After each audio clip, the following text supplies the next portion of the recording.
Welcome, everybody, to another episode of Jose's Good, Bad, and Ugly about real estate. We got a very special guest for you for episode 25, Michelle Bisson. Woo! Welcome to the podcast, Michelle. How are you doing today? I'm great. Thank you. Thank you so much for having me. I've been waiting for this time. I think I was on episode 3, and I'm calling you. It's like, hey, will you do number 25 for me? I know, that was awesome. Thank you so much. It's such an honor to be. It's such a pivotal show for your new podcast, and I'm excited to be here. So, well, thank you. As I start off with every episode, I'd like to just have you share everybody your journey, like how you started, because most people think, oh, people started way up here, and they don't get to see the iceberg underneath the waterline, right? Like how long it took you to get there and what you had to do to get to where you are today. So share with us your journey, and we'll go from there. Yeah, I always think that's interesting, right? Is everybody always sees me like here, and they don't realize that there was like 5 years of work that went into getting here. So, yeah, we actually started in COVID. During COVID, we were on the tail end of everybody like starting to open up, things starting to get a little different. I think it was like 3 months after, or about 3 months in, when people just started opening things up. We were back in Colorado. You're from Colorado, so things were kind of shut down for a while, and it was kind of like touch and go. My husband actually was in the spirits and alcohol business, and what he did was he worked mainly in restaurants. So he was franchise. He worked in franchises, like he sold alcohol to the franchises and things like that. So his company, or his business, was based solely on people being in restaurants, which completely stopped. Yep. And so we kind of, at first, like the first 2 weeks, it was all great. Everything was wonderful. We had days off. We got to hang out at home, like, because he traveled a lot. And then it started to dawn on us that if this was like the way the world was going to be, his job was done. And that was kind of a scary idea, because he had a very good lifestyle. We had a very good lifestyle. He made a very good income, but it just made me realize like how precarious all of that is and how easily it can all be taken away from you. Absolutely. And, nobody expected the whole world to shut down. No. So, it was just like, no, that would never happen. And then all of a sudden we're like 3 weeks in and restaurants aren't opening back up. And we're like, well, crap, like, what are we going to do? Like, what if this is the new normal? How are we going to survive? Like, we don't do anything. And I was a stay-at-home mom. I hung out with the kids, and my other business that I owned was a dance studio, and that also was not opened. We couldn't open back up. We were in this crazy, crazy time where nobody was going out, and it was just terrifying. So we kind of had to pivot. And I've always been interested in real estate investing. I had been reading like Robert Kiyosaki books in my 20s. Really wanted to get involved, was just too afraid to jump, and just kind of was like, you know what, there's really no reason not to try it. Like, you can't be more scared than you are right now, right? Absolutely. So I had some friends come over for dinner one night, and they were explaining to us how they had up and moved to Tennessee in the middle of everything, and bought like 3 cabins in Tennessee, and just moved the whole family out there. And I was like, how did you do that? And they told me, well, we've been investing in real estate for the last 16 years. And it was like kind of like that light bulb moment of, this is kind of the universe pushing you in a certain direction. You already know that you're in a precarious thing. You've always been interested in this asset, and now you've got friends who've done it for 16 years. What are you doing? Right. And so they came over for dinner. They kind of explained their process of how they had been buying these buy and holds and renting them out for years, how they had built up this wealth and were able to basically just cash flow them, didn't have to work ever again. They traveled the world, up and moved everything in the middle of COVID. And I was like, I want that. So they left that night. And the next day I actually Facebook messaged a local realtor that I didn't know. I basically said, hey, I'm getting into renting short single family homes. This is what I'm looking for. This is the part of town that I'm looking for. This is how much I'll pay. And if you bring me a good deal, I'll bring all of my deals to you. And so she was like, well, let's meet tomorrow. We do a little bit of investing. Let me show you what we do. maybe it'll all collide together to work. And I was like, okay, great. So we had an appointment for 11:30 the next day, which was a Saturday. At 9 a.m., Patrick, my husband, is off golfing in his tournament, his weekly tournament. She texted me and she was like, hey, I've got this pocket listing that I'm getting ready to put out. And she's like, and I think it fits in your box. Do you want to come take a look at it? And I was like, yeah, I'll come take a look at it. So I texted Patrick and I was like, hey, I'm going to go look at a house. No reply. Texted him, hey, I just want you to know I'm going to go look at this house. No reply. Texted him like 3 or 4 more times, nothing. So I go and look at the house, run through it, discuss it with her for about 5 minutes. And I'm like, I'll take it. This is what I'll offer. Send in the offer and let's get it done. So she's like, okay. So I get in the car and realize I probably should tell my husband we're buying a house. So I texted him and called him a few more times. No answer. So finally, about halfway on my drive home, he calls me back and all he knows is he's got like 50 text messages and missed phone calls from me and has no idea what's happened. Right. And he gets on the phone and he's like, oh my God, are you okay? And I was like, hey, we just bought a house. It's going to be fine. We'll talk about it later. And I hung up. Yeah, it went over well, I bet. Yeah. So he proceeded to have the worst round ever, lost his tournament, came home and he was like, what are you talking about? And I was like, well, remember that thing we were talking about the other night about, we're investors? And he goes, no, I said we should look into that. And I was like, well, I did. And now you are. And so, that was kind of our journey into our first single family home rental. I actually listed it that afternoon, got a contract and a deposit on it, had not closed on it yet. That's how, I am very much we're jumping all in and it's just going to happen. Right. And had a contract for the day we closed for somebody to move in.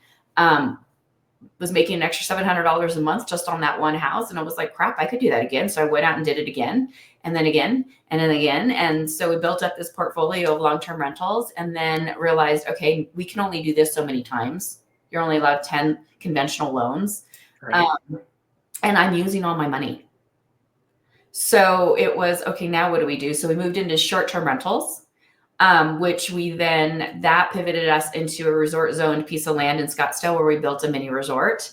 And then after the mini resort was, we were pretty much at the end of all of the funds that we had saved, all of the stocks that we could have possibly pulled out. Like we pulled stock out, we sold things, we did all kinds of things to get our down payments.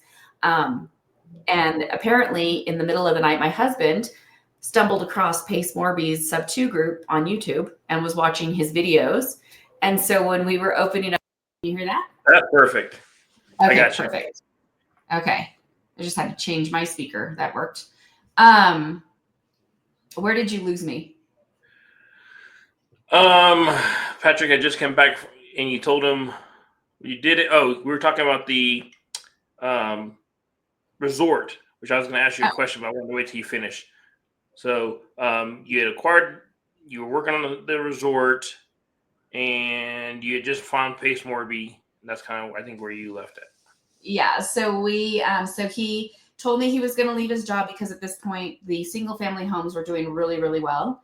And the resort pro forma, meaning, what we projected it would make was going to cover his income again. And so we thought, okay, well, we're in a spot where we potentially could replace his income twice. However, we were not there yet. So when he was like, I'm going to leave my job, I was like, you're going to do what? So now this was 3 years in. Okay. That's a good time frame to let everybody know how long it's taking you to get to this point. Yeah, so it's about 3.5 years in now, and we are opening up the resort. The day that we opened the doors for rental, he actually called his boss, and before that, he brought me in the living room, sat me down on the couch, and he turned on Pace Morby's YouTube channel. And he goes, I want you to watch this. And then he went into the other room and told his boss what he thought of him. That moment, that glorious moment you're always hoping for. And I was like, whew, okay, well, he's exploding that bridge to smithereens. He'll never be working again. And so, which is fine because that was the point, right? There's nothing like having some fear. But he turned it on. I'm watching this and I'm like, this entire time, I could have been buying houses with no money down, or creative financing, or taking, like, do you know how much money I would have saved over the years? I wouldn't have had to cash everything out to, and they all did great. Like, all my houses do wonderful, but like, to think about that, like, that's like mind blowing. mind blowing. Like, it's close to it's like $500,000 I could have saved over all those years. You know what I'm saying? Like, all those down payments, all of that stuff. And I was just like, what was I doing? So I actually that day signed up for an information call, got off, went to find Patrick after his phone call. And I was like, well, let's go to breakfast. And he goes, well, what did you think? And I was like, oh, we have a call tomorrow. And so, yeah, that kind of jumped us into sub 2. And from there, we joined the next day. We joined the elite program, which I think is called the master program or something now, but it was like one of the higher tier programs where you get like a one-on-one with a mentor. Gotcha. And so we jumped into that. We jumped into our first phone call with Justin Tumanowski, who was an amazing mentor. And we kind of told him, we were like, you know, we've done the single family home thing. We've now opened this resort. We've seen the numbers we can make on this resort, and we can't go back to single family homes. So what do we do?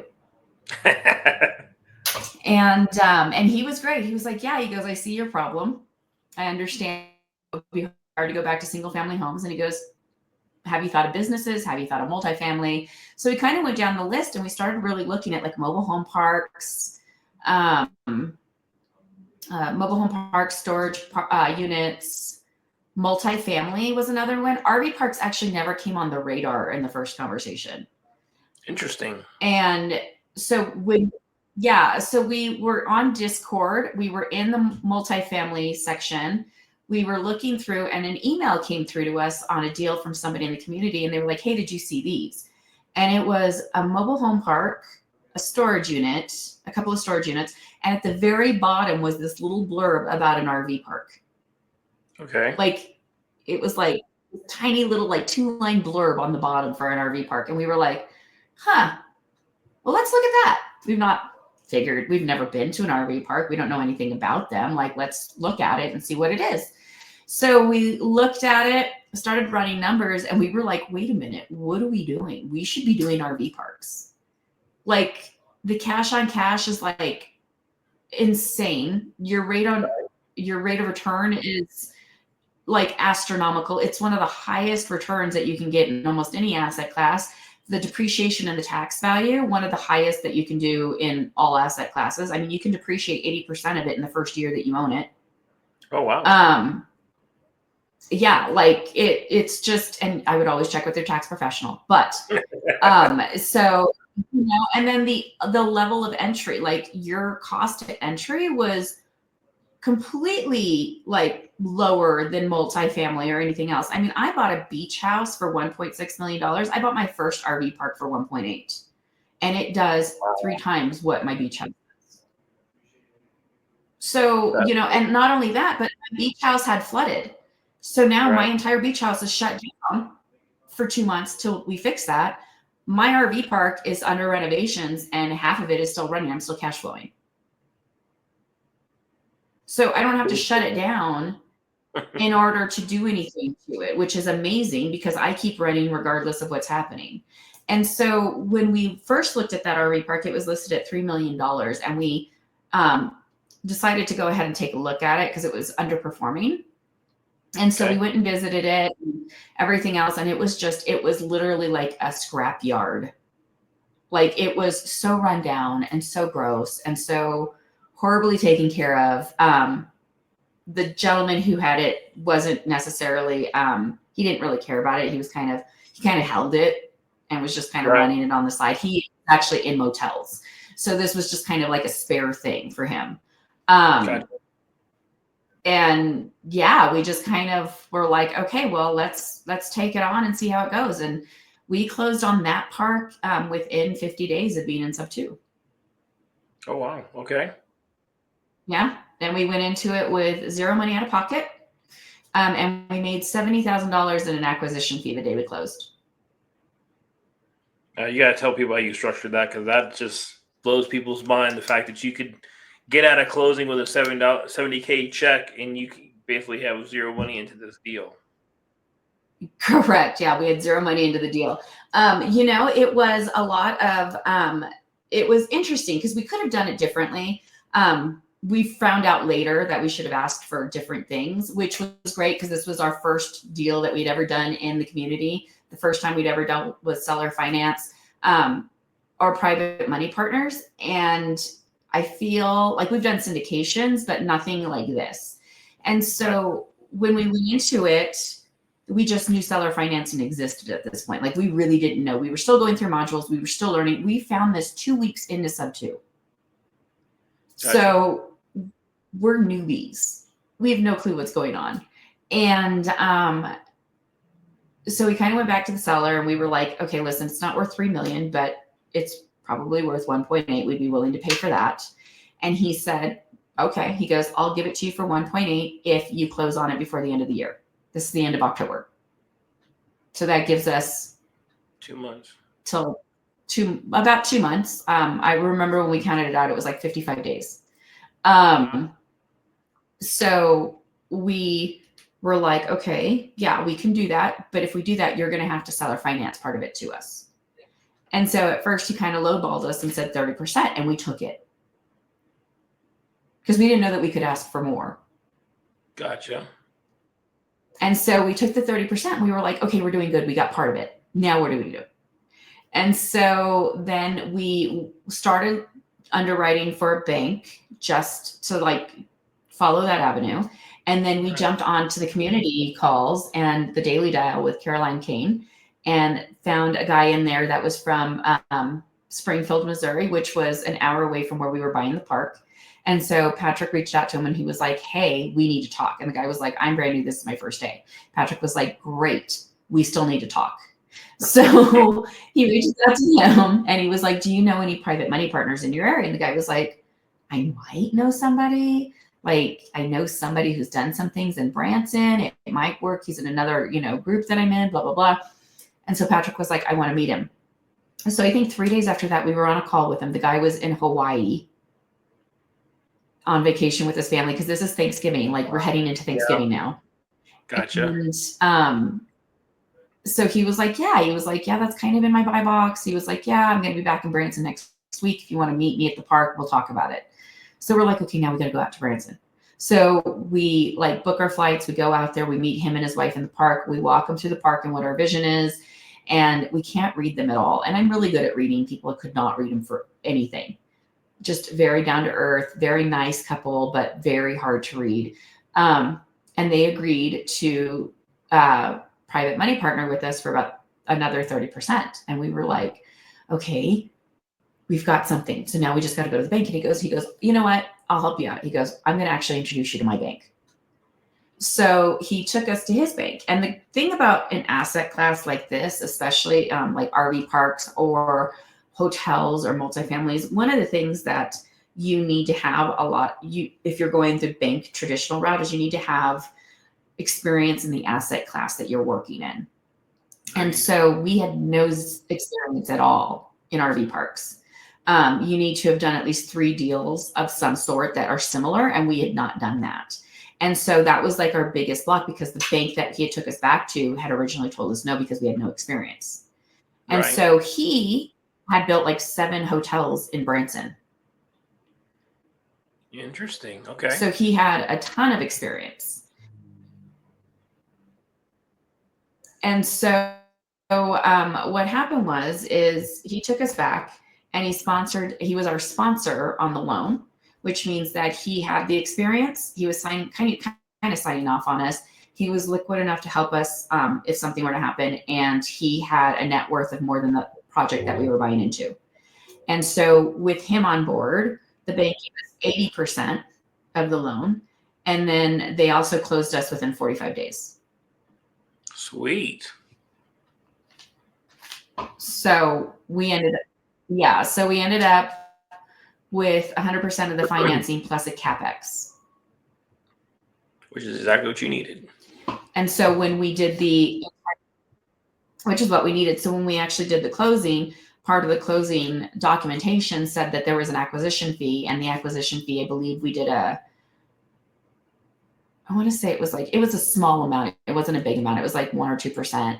But it ended up being like $70,000. And so it was underwritten into the whole thing.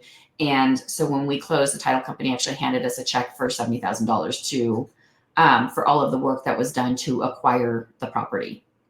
And was that a surprise to you guys? It was, in the sense that we had never done anything like that before. And now that we're in the circles, like, we understand that it's a normal process and it is part of what you do. But it was just so brand new and foreign to us. But the whole thing was foreign to us. Seller financing was foreign to us. Bringing in a private money partner that way was foreign to us. Having a sponsor for the bank was foreign to us. Raising all that money for the money plus the CapEx, going into it with zero money out of pocket and raising an acquisition fee. Like, the whole thing was and an RV park on top of all of that. It was so foreign to us that we were just kind of like, oh, okay. So we went into this new asset and we literally dropped everything and moved into it for about 3 months to learn everything we could about the asset class. And what did you learn that you didn't know before? It's different than every other thing that we've ever done, in a lot of different ways. There's lots of different systems. There's lots of different ways that you run it. It is a little more hands-on than we thought, which I always think is interesting, because a lot of people think it's more plug and play, and it really is not. And that's why we always aim for certain dollar amounts that we're making so that we can hire management, because it is good to have somebody there every day. It is one of those asset classes that thrives on that personal experience and thrives on the day-to-day operations of somebody being at the park to meet and greet and be there for your guests. Awesome. And you just can't do that from a distance. Right. So it's good to always have, and to bring in managers who get your vision and who want the same. And that's why we've just gone from, we started out that one with a third-party management company and have since just decided it's better to bring that all in-house. And so now we're training and bringing in our own managers. And because you've been there and done that, you know exactly what you need to look for in a manager. Yes. And we feel like it's probably a little better because it makes it more of our culture and not like another party's culture.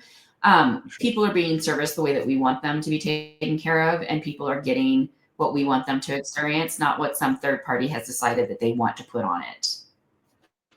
Gotcha. And so that helps a lot. But yeah, we scaled from that one, and now we are, working on closing our 5th park. And you have more in the pipeline, I'm being told.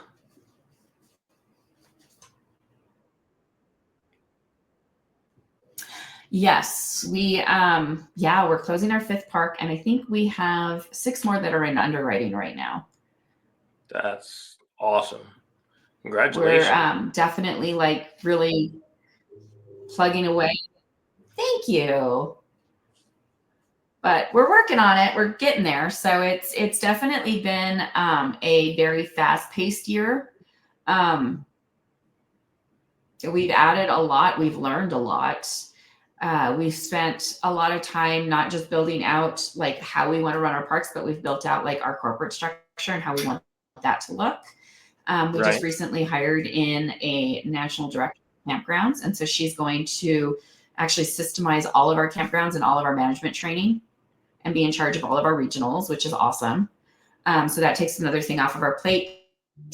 We brought in a CFO who handles our fund management and all of our capital needs and things like that. So he handles all of that stuff. We brought in a TC who does a lot of operationals for us. Going into some of these parks, especially the large ones, the operations behind them and taking over all of those systems is time consuming, and it takes a lot of time and a lot of work. Your TC, that's Rinda, right? Yes, she's awesome with the TC Collective. Yeah. Awesome. Just to kind of go back a little bit so I don't miss anything. One of the things that you mentioned is you learned something and then you took action right away. Do you believe that's really that's played a big part in your success because like you learned what sub two was, and then or you learned how to buy a house, and within 24 hours you're out there calling a realtor and taking down a house, buying one. So one of the things that people do in this business, they do a lot of learning, but they don't ever take action. So can you kind of share if you think that's one of your keys to success? I think it's absolutely the key to my success. Like it is definitely I'm very much an activator. Like it's one of my biggest strengths. And I don't like to sit on ideas because I know I will scare myself out of them. Fear is a horrible mind trick that you play on yourself. And there's the whole thing of I can go through 5 billion reasons why it'll like fail and everything will go wrong. Right.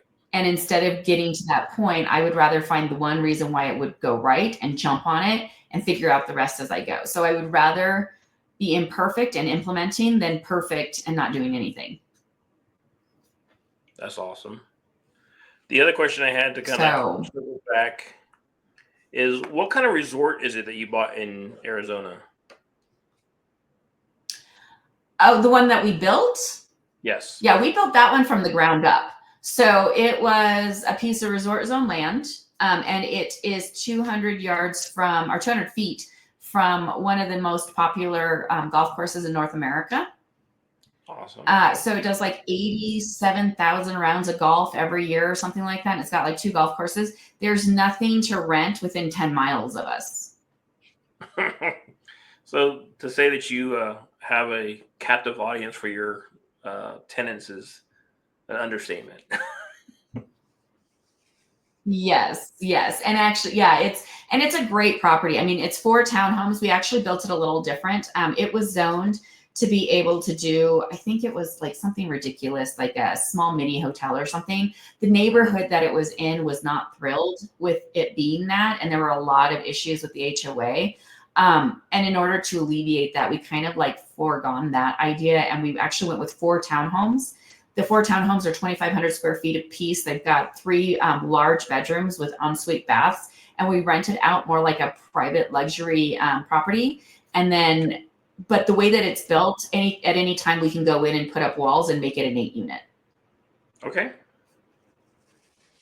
And so, yeah, it does really well. It's got a beautiful like little backyard area with fire pits and a putting green. It has a commercial pool, a commercial hot tub, and actually, crazy enough, we might be selling it this year. So we'll see. We're kind of in talks about doing that. We've just, with what we're doing, it's not something that we're focused on, and we have a good manager in place, but I feel like we could take that money, that capital, put it into something that we are really passionate about and do really well with, instead of leaving it in an asset that somebody else could potentially really do something well with. It books really well. It does amazing. We're actually getting a new webpage built for it right now. Our managers, they're phenomenal. We always get compliments on them. And actually it does amazing. Like I said, I think this last month, I want to say we cleared like $30,000. So it's not a horrible, I mean, it's a great asset. Right. But it's just one of those things where now we could sell it, take out the capital, and like invest it somewhere that we think that would be better for us. Which seems like you have opportunities coming left and right. I mean, was it Alaska you were just at, right? To look at a property? Yeah, we are actually in the process of buying the largest park in Alaska right now. Amazing. So I've asked you about RV parks in the past because they're, by your own admission, they're a great cash flowing asset. And you shared some things with me that you do to kind of value add when you buy these parks. One thing is you don't like having, I don't even know what to call them, people that are in the parks for long term, like use your address as a mailing address. So can you share some of the things like that you do you take over? Yeah, what you're talking about is we don't allow residents. So we don't allow tenants. It helps with tenancy law. So we don't do leases. We do permits of occupancy or licenses to stay, but we won't allow anybody to have a lease with us. It clears up the idea of them having residency. And part of that includes not allowing them to get mail at our parks. But we do have a section of each of our parks that does allow long-term guests to stay. They're just there on a month-to-month basis. So we don't do like a year-long lease. And it makes it easier. That way, if we get to a point where we need to part ways, it's a lot easier for us to ask them to leave, and they don't have any legal hold on the property. Right. So there's that is one of the things, but we do like to have like maybe 20 to 30% of the park, which are long-term guests, so that the park will constantly cash flow, even in slow months. Like right now, our Branson Park is very slow because Branson is closed. And so we have 20% of long-term guests, and they pay all of the monthly bills so that we can carry through the 2 slow months. And then the season starts up again and we start going gangbusters all over again, getting booked. There are lots of different things that you can do to add to your revenue stream, which is another thing that we really like about RV parks, is that there's so many different ways that you can make money in that one asset. I can add like 10 businesses. I mean, we have vending machines, stores. We have golf carts. We rent out golf carts for like $100,000. We make $100,000 a year on them in one of our parks. We do day passes to the one that we have a water park on. That one does $250,000 a year on day passes that are $15 for the community to buy tickets and come use our park. That's I'm not adding anything else. Right. We're just using what we have. And $15 to come use our water park is practically nothing. So, Right. That's $250,000 extra dollars that we make there just doing that. We have vending machines, stores. We rent out our community center. We do, we've got ice machines, filtered water machines. They all pay for themselves. You can make like $30,000 to like $120,000 a year, depending on where your location is at. Selling firewood, renting out fire pits. We have a community haunted house at one of our parks where people come and buy like a $5 ticket to go through our haunted house for the weekends of Halloween. Right. So, that's kind of cool, like festival thing. And the park stays busy. It gets packed because everybody wants to be there for the festivities. And then the local community comes in and buys tickets too. So it kind of keeps everything going. We do ticket sales to some of the local attractions, which gives us a little bit of a bonus on that end. We do coffee parks. You can bring in food trucks or vendors and split profits with them. We were just talking to a barbecue group that we were going to bring out to one of our large parks during some of our busy weekends so that people didn't have to leave the park to actually go and buy food. They could just do it there. We're talking about putting in a community garden so that the people that actually live on the park can use the community garden to kind of putz around in and like grow food. We have a bar and restaurant in one that does over $1 million a year in revenue. We're adding a liquor store and a C-store to that one. So because in order to go get anything, you have to actually go off premises and get off the lake to go to the grocery store. And the grocery store is extremely expensive because it's the only one within like 30 or 40 miles. So it's very expensive. And so if we bring everything into our store, they don't have to, everything will be there, and we'll even have a liquor store attached.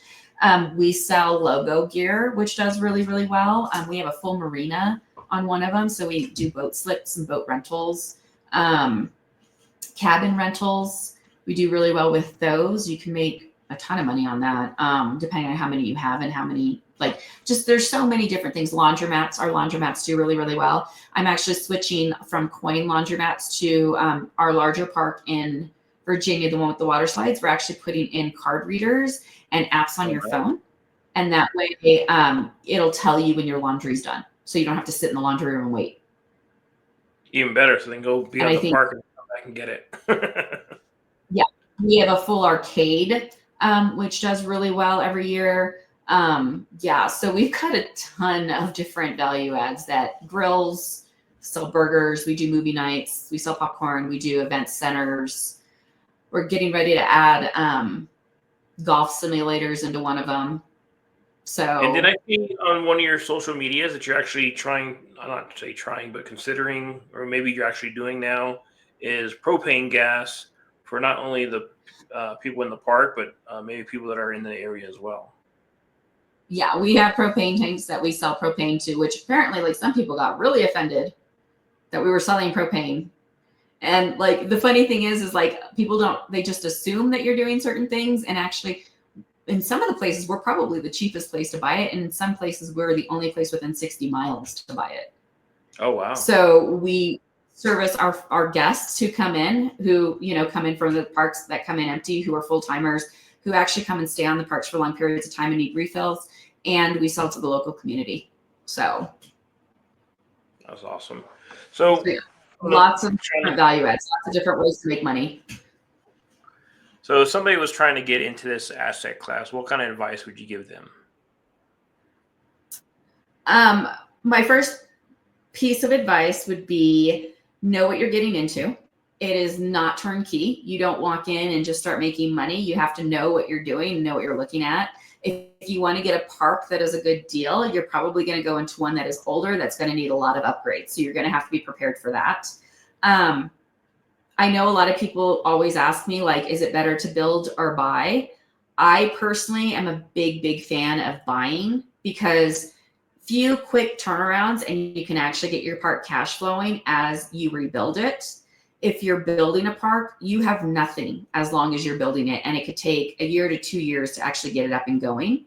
And then you have to advertise it and get people there. Just because you build it doesn't mean they're going to come. Right. And so I think that's always the one. What is it statistically in America? It's something like 60% of all first year business are new businesses go out of business in the first 2 years because of money. And so it takes like 2 to 5 years to stabilize a brand new park.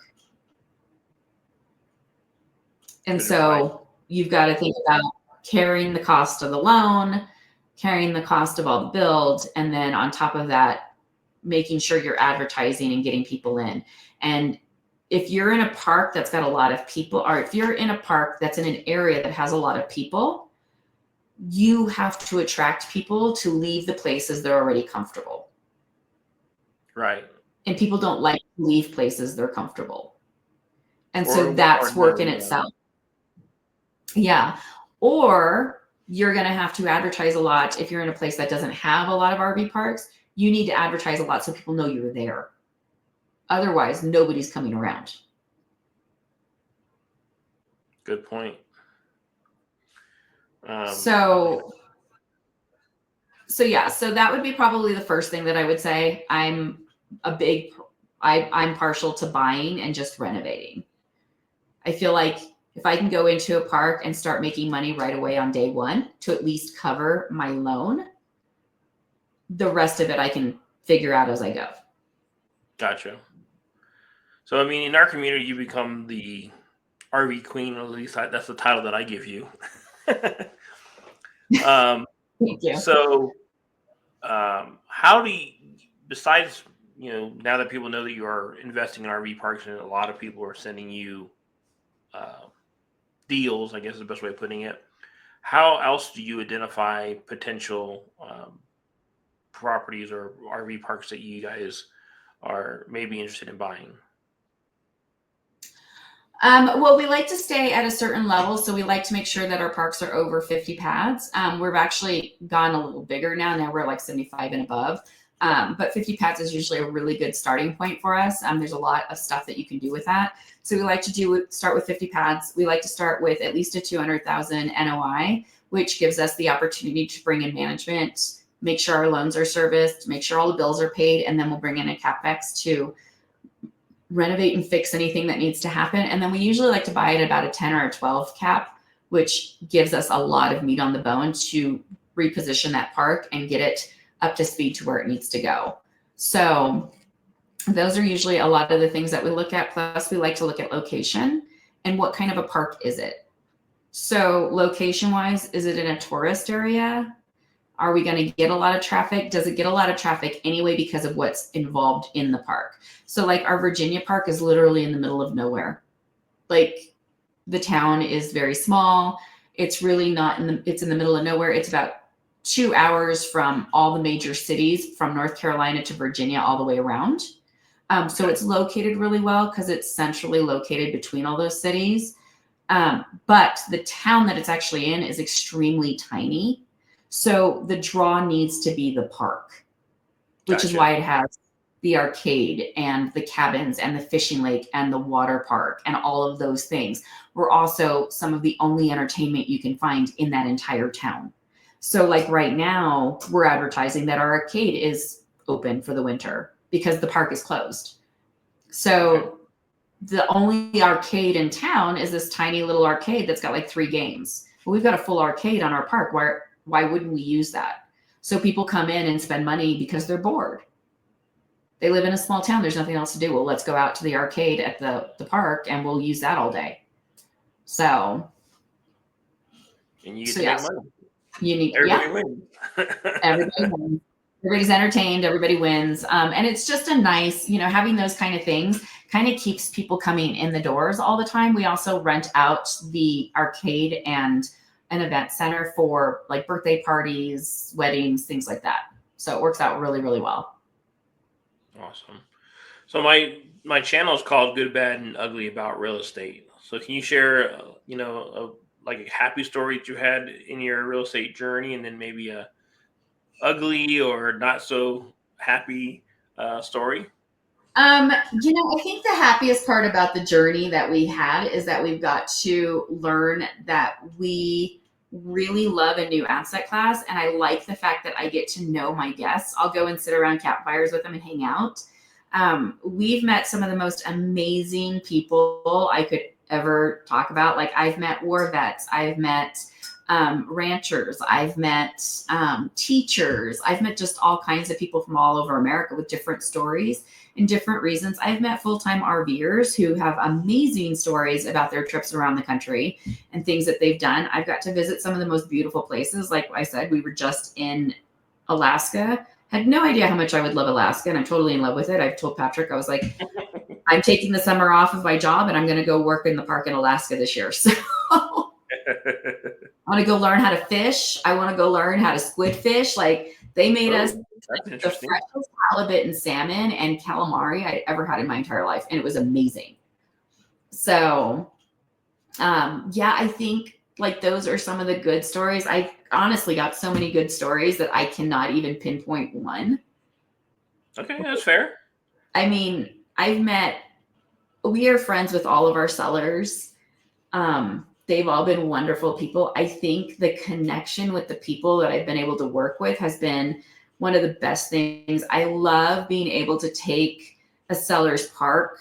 They've taken it as far as they want to take it and they're ready to go on with the rest of their lives.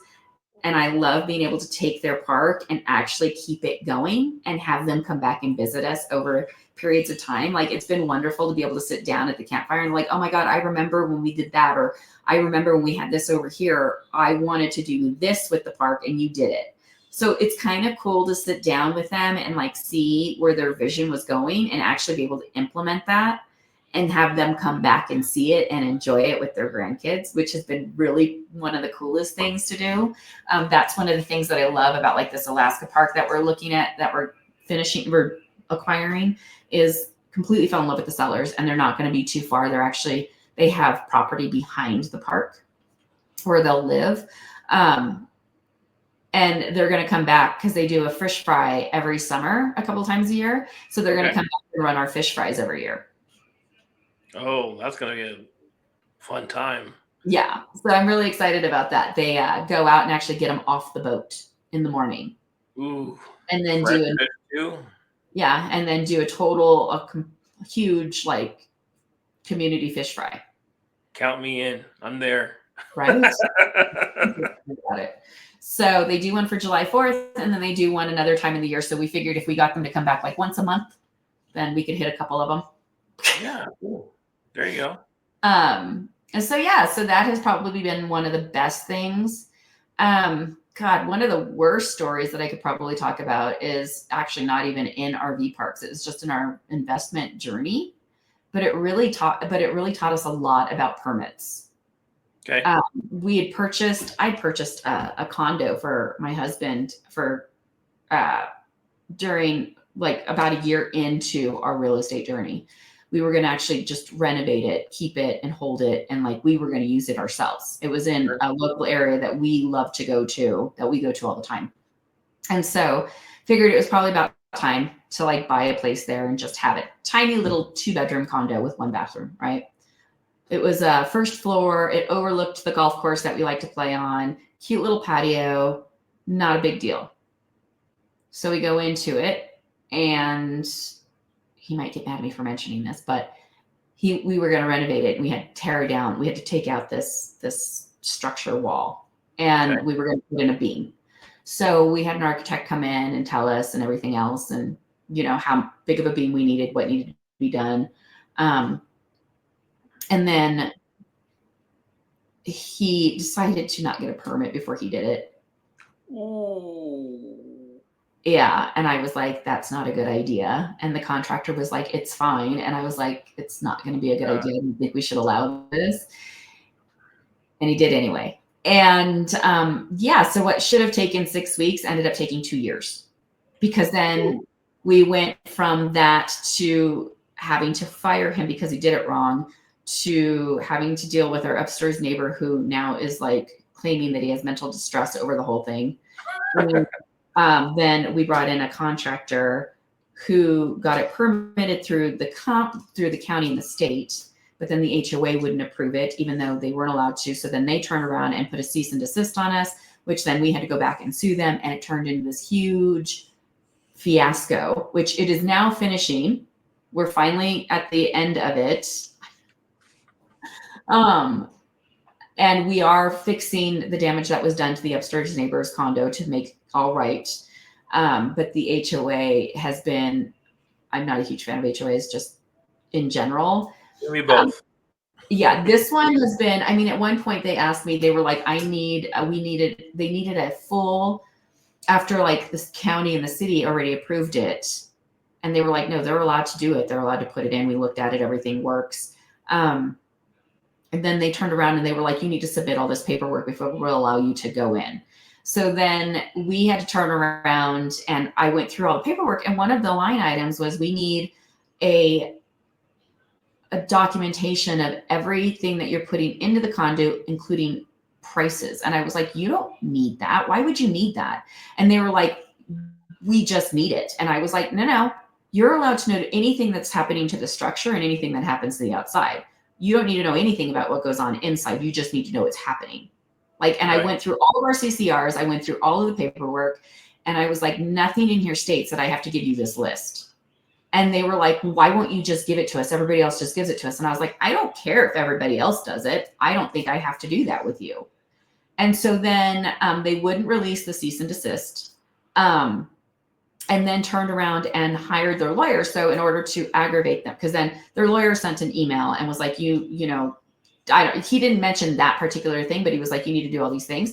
So every time from that point on, since they irritated me, I then CC'd their lawyer so that they would get charged for every communication that went between us. So every time they even wrote anything, I would CC their lawyer on it, and I would send it back, just so that it would like rack up that charge, because I was getting so annoyed by this entire thing.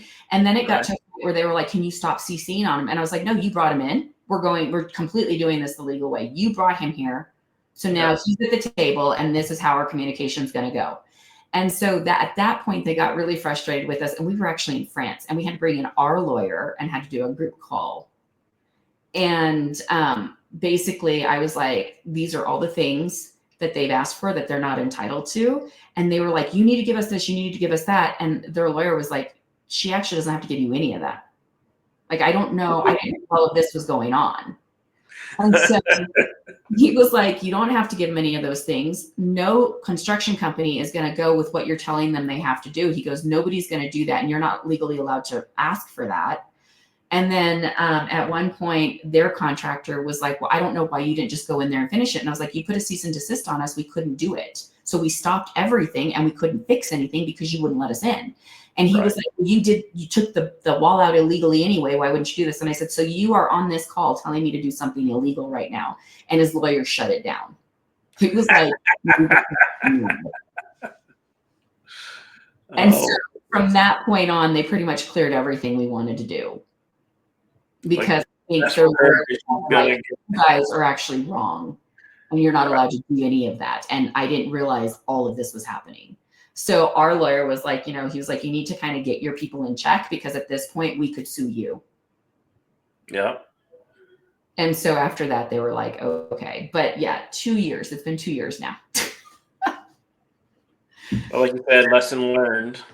Lesson learned. It was a huge lesson. Now we never do anything. And it was great that we learned it on something small, which I'm thankful for. That now condo is beautiful. It is really, really beautiful. It is definitely unique. It is done to my specifications because we were going to actually use it, but now we're going to sell it. So it went on the market last week. So no, I'm good with it. I'm sure you are, but I mean, sad, Yeah, no, it'll do really well on the market. It went on the market last week. We already had a dozen showings. It's in a gated community on a great golf course in Vegas. It'll definitely sell. And we can just wipe our hands clean of it and then wait until the end of this year and figure out what we want to do, if we want to live in Vegas or if we want to go somewhere else. Things change. It's been 2 years. Go to Vegas, you're down the street from me. Not down the street, but close by now. Oh no, we'll always keep a house in Colorado. Okay, cool. Yeah. So that makes me feel better. Yeah. So this is just a winter retreat situation. Gotcha. So yeah. I got to get you to share this story because when I first heard it, I tell the story to almost everybody. Can you share your story about having the canine training at one of your parks? Oh yeah. No, that is everybody's favorite story. Our first park, actually, when we went into it, one of the reasons why it was really underperforming was because there was a drug dealer that actually lived there. So it was a drug dealer. I think he had a couple of prostitutes, and then his group of people. And so it was a 68 pad park that was down to 31 pads that were being used because one, he was there so that he was scaring away any nightly or weekly guests that could possibly want to come in because the place was terrifying.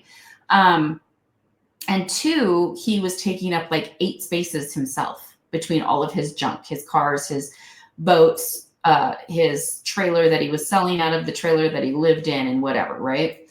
And so it was just this scary situation. And knowing that I had to go in there, one of the biggest things that I was going to have to do was, reposition this park. Well, he's going to be my biggest obstacle because everybody knows he's there. He's potentially dangerous. I don't know what he has in his camper. I don't know that much about him. All I know is that there's this drug dealer that lives on my park. And knowing the small amount that I do about drug dealers, I'm thinking this is a bad situation. So, I kind of was like, I've got to figure out how to do this smart.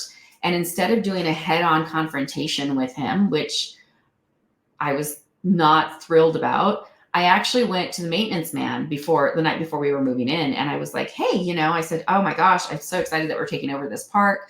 This is going to be great. We have been building up a relationship with the local police department and we're super excited about it. In order to build good community relations, we're actually allowing them to train the canine units on our park. So just so you're aware, I said, if you could let everybody know that they're probably going to be here in the next week or two. And if you see them, to just stay inside and to not bother them. Just don't pet the dogs or anything else. They're just tracking people. They're learning how to drug sniff and stuff like that. So left, didn't think, just left the park that night. By the next morning, I had heard that the guy had literally started at midnight, towed every single thing that he owned out of that park and took all his people with him because he was terrified the canine unit was coming in and they were going to figure out what he was doing on the park. And I have not seen him since, and he's not asked for a refund. And I think he went to Arkansas, which is 15 miles down the road. But yeah, so that was probably one of the best moves that I could have made because it really cleared him out, all of his people out. And all I was left with was, the people that that it wasn't hard to reposition. Right. But definitely got rid of a lot of heavy lifting that I was a little afraid to do myself. Yeah, when I heard that story, I was like, ingenious. You had him do your heavy lifting for you just by having a simple conversation. And, in a way, it's thinking outside the box, kind of like creative financing is, right? You got to find ways to structure the deals so that you can um, get into it with as little money as possible, right? Yes. So I mean, that's the thing, right? Is you've got to learn how to think outside the box, and you've got to learn to be creative. And I think with that, it was definitely one of the easiest ways to like take something head on and to like figure out a way to get rid of it. right. Like And solve a problem. That's all it is. Real estate is just solving problems, right? That was just another problem that we had to solve. right. And just so the audience knows, there was never a canine unit that was supposed to come to the park, correct? That was just a No, story. it was just a story. But on the other side of that, I did go like the next day when I went in to take over the park. I did make my first stop at the police station. I did take them a bunch of donuts and I introduced myself and said, "Hey, I'm the new owner of this park. I know that you guys get calls to it every week. I'm there to reposition it. I really want to make it a great place, a great family place for everybody again. And I would love for you guys to come in this afternoon or whenever you have some time, and I'll walk you through what we're going to do to change the park." And Okay. so that afternoon, they did show up. Okay. And they did come in to talk to us about the things that we were doing in the park, which actually gave all the people who did stay there, they were like, "Oh, she really does have a relationship with the police department." So the people that were left that were going to cause trouble, they all left too. That's the story I didn't know. I Yeah. like it. So because we had that. And then an hour after we moved in, I had to kick out another couple because their 18-year-old son pulled a knife on security. Oh, wow. And so we had to kick them out. So, I mean, but all of that worked together, and especially like having that police department in. And then they do, because we made friends with them, they do regular drive-throughs of our park, which keeps a lot of undesirable people out of our park. That's awesome. So it helps on both ends. We've built a great community with them. We've given them permission to park like where our park is. There's a really busy thoroughfare that like goes right past us. It's like a 2-lane road, but it's really busy during the season. They'll use it as a speed trap, or they'll come in and get a cup of coffee or use our bathrooms. So we have this constant presence of them being there, which automatically makes our park a safer park. Great. That is. I'm happy for you that you have that available, and that now that you can show people that you mean business and going to provide a safe environment for them. Yeah, So, I think it's definitely one of the easier ways to kind of have that without actually having to like hire security, is just to have that presence and that relationship with the police department, because every time they go past us, they'll just stop and drive through it, which is great. right. So, and I appreciate it. And they always stop and say hi. Well, in the interest of of your time, I'd like for, if anybody was interested in partnering with you or wanted to keep following your journey, how would somebody go about keeping in touch or reaching out to you? Well, actually, it's really simple. You can find me at on Instagram or YouTube at Michelle Bisson, which is MyChelebisson. And you can actually, I have a web page that is actually the same under the same spelling. So Awesome. And if you didn't get it, I will have it in the description of this video. Michelle, thank you so much for giving me almost an hour of your time. It's been a great opportunity getting to meet you, getting to hear your story again. It never gets old for me. I look forward to finding an opportunity for us to work together. And if worst case scenario, I'll definitely invest in y'all's funds so that I can be a part owner of one of your parks in the future. what do you mean worst case scenario? That gives you access to all of our parks. Well, I mean, what I'm saying is, if it's just, well, I guess it would, wouldn't it? Uh-huh. Well, it depends when I get into it, correct? Well, it depends on.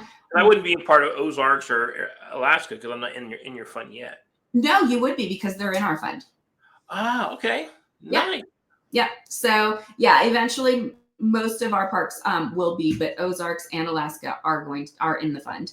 And Lake Ridge, our Virginia park, which has the water park and everything on it. So instead of just being invested in one park that has a limited amount of money, you're invested in all of them. I love it. So it's a bigger return. Woohoo! Now I just got to raise some money and get to your fund. Yes, absolutely. Well, again, thank you so much for making time for me and being on our podcast. To the audience, thanks for stopping by and giving me a lot of your time. I hope you learned a lot, and we'll see you in the next episode. Bye, fam.